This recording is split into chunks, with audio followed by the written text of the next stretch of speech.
Hey, so I've been on this kind of self-reformation journey. You know, they say new year, new me. I made a video a while back, like almost 10 years ago at this point, which just says new year, new me is a meme.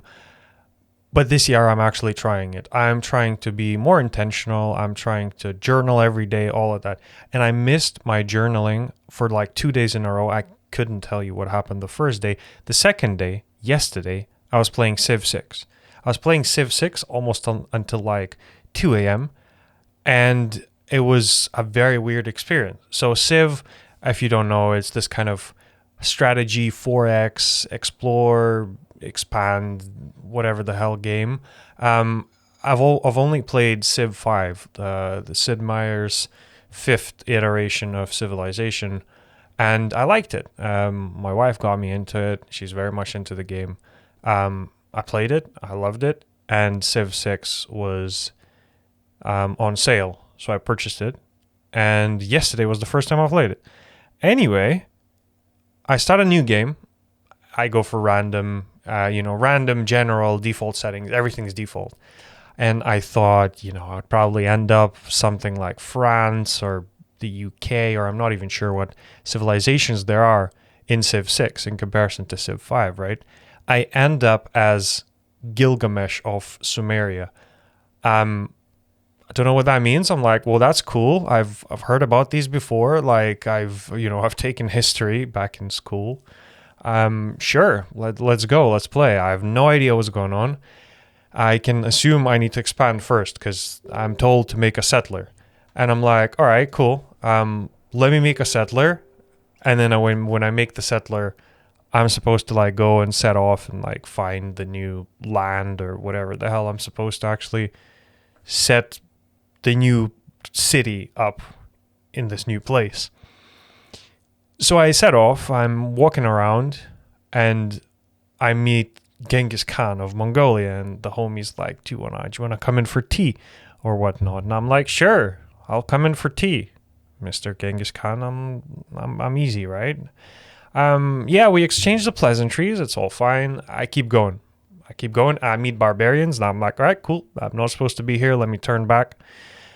All the meanwhile, all these other civs are probably expanding, using their scouts to like walk around the whole map and like sail the oceans and sail the seven seas and all of that. I'm just still kind of trying to find the best location of where to put my settlement down. Because for whatever reason, there's like this advisor that's telling you like exactly how good a certain location is for setting yourself up in there. So for example, you get, I don't know, -20 of the advisor's rating because the advisor says this is not good because you're very much inland, there's no resources, all of that. So the further I kept going, the more and more this number kept decreasing. And then I came across some other civs, and I realized that they're all setting up their camps very close to each other. They're setting up their new cities right next to their old main city. And I'm like, okay, I feel like that was a mistake. Let me turn around. Let me go back. It took me like 50 turns from the start of the game, and mind you, the game is like 500 turns long if you're actually pushing for the kind of 500 round victory, right? 500 turns. I literally wasted 10% of that already just to walk around and realize that I need to settle by my main city. And I'm like turning around. I go back. I'm like, all right, cool. Let me try and find a location. I found some place that has tobacco, and I'm like, all right, cool. This might help me. I don't know what to build using tobacco. I guess I can trade. But anyway, I set up my camp there. Now I have 2 cities. That's fine. The race begins, right? I'm confused with the new mechanics. I'm completely confused. I was like, there's almost no difference in how this game looks so far. Maybe I'm just misremembering Civ 5. I don't know. I'm okay. I'm determined. I keep playing. I keep falling into Dark Ages. Dark Ages just keep... I'm like, what the hell is Dark Ages, right? Apparently, if you don't expand or whatever enough, you don't get enough era points, you go fall into Dark Ages. And then your growth is kind of scuppered. So I'm like, sure. All right, let me try to like pull myself back out of it. And then my assumption was like, I should probably set up new towns, right? But I was very much like boxed into this shore, almost like an island. The Mongolia is on one side, and then there's me. The only place where I could set up my camp, aka my third city, was pretty much the North Pole. So I set up a city in the North Pole, and I had zero resources there. My people are freezing. They're complaining about the lack of amenities and fun and things to do, and I'm completely lost and confused here. I'm in the Dark Ages. The game suggests me, here's these dedications, so it's some sort of a thing where you choose how to, obtain those era points. And one of them seemed very simple. It's like, if you just complete trades, if you just send your trade caravans and complete these, you will then get the points, the era points, to climb out of your recession, the Dark Ages. Little do I know, like, I kept, doing many trades. Then I think I sent off my scout. I got out of it. I actually got into the Golden Age, which, fair. I don't know what that means either, but I suppose it means quicker building or whatnot. I'm like, cool, I like it. That's good. I get into the Golden Age. And the Dark Ages came back again. Anyway, long story short, even though it's probably still going to be long, but I start receiving trade caravans from other civs that look like box trucks, like modern day UPS, FedEx box trucks. They just show up to my door, drop things off, and I'm like, why do I still have camels on? I'm like, I have 40 science points. Seems like everything's going all right. I didn't know that, by that point, I probably should have had it closer to 100 science points. Or regardless, I'm still on camels. Next thing that happens, barbarians invade. I thought barbarians don't really go up in tech. They came in with anti-tank missiles and started shooting at my city. They started pillaging, and I'm there with slingshotters and archers and crossbow. I think the only last army I had was crossbowmen. But I also sold everything except the crossbowmen, because I'm like, well, I don't want to upkeep these armies and stuff. Anyway, so I'm starting to buy up those anti-tank soldiers myself so that I could fight them off, right? I ran out of money. Barbarians completely pillage my city. My civ is burning up and everything. But I fight them off. I managed to fight them off. And I'm like, all right, cool. This is not going to happen again. I'm going to have to keep expanding and maybe getting new tech. And eventually I will get over this whole thing, right? And then Korea randomly just invades me with tanks. Attacks both of my cities. The third one's in the North Pole, so no one really cares about it. But invades me with tanks. And I'm like, what do I do? How do they have tanks already, right? I don't yet kind of get the grasp of the whole mechanics and everything. So naturally, I don't even know, how do I check which civ is most advanced and where in this whole journey I'm supposed to be, right? So I start purchasing biplanes, which is supposedly, according to the description, is the early game, first plane unit. And I'm like, wow, okay, cool. At least they're going to hopefully help me. So the war happens. I ran out of money. Then Mongolia, I was like, hey guys, do you want to be allies with me?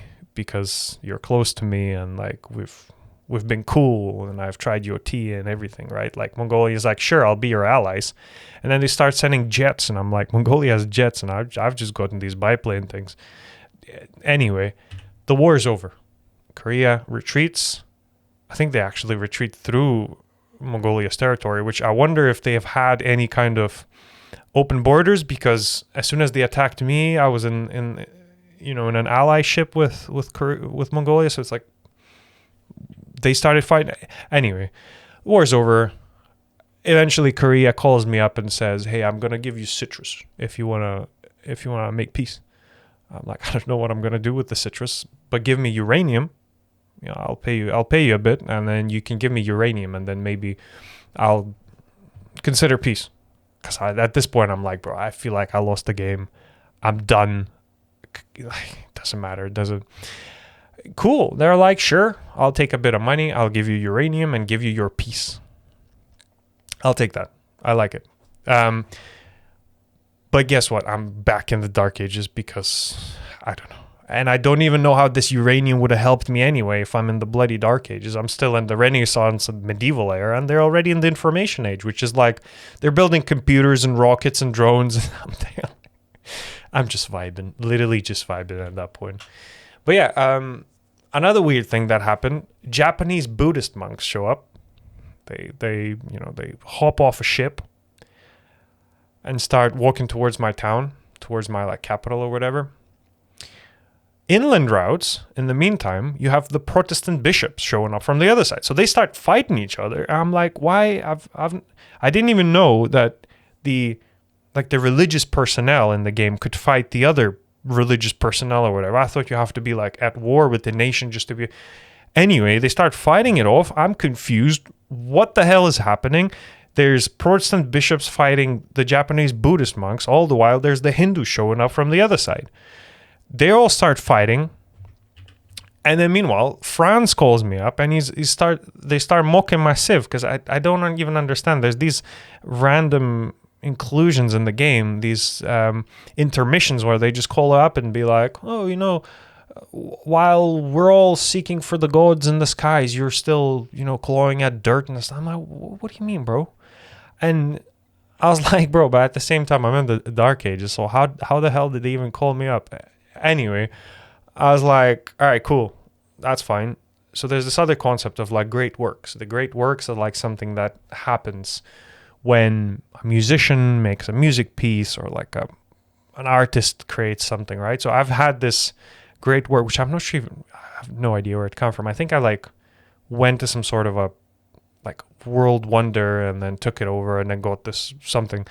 But eventually Zulus traded it for like a wooden cross. They had this wooden cross that they've had, and they're like, hey, I want your art, and do you want to take this? And I was like, well, it looks like statistically they both do the same thing, so they give me like the same, I don't even know, it was giving me faith or whatever.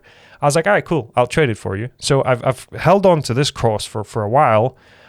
Zulus came back and they started asking for that cross. They're like, hey, can we get that cross back? And I'm like, bro, like that's literally the only like good art that I have. Like, do you want to trade anything else for me? They don't want to trade anything. They're just like giving back my cross.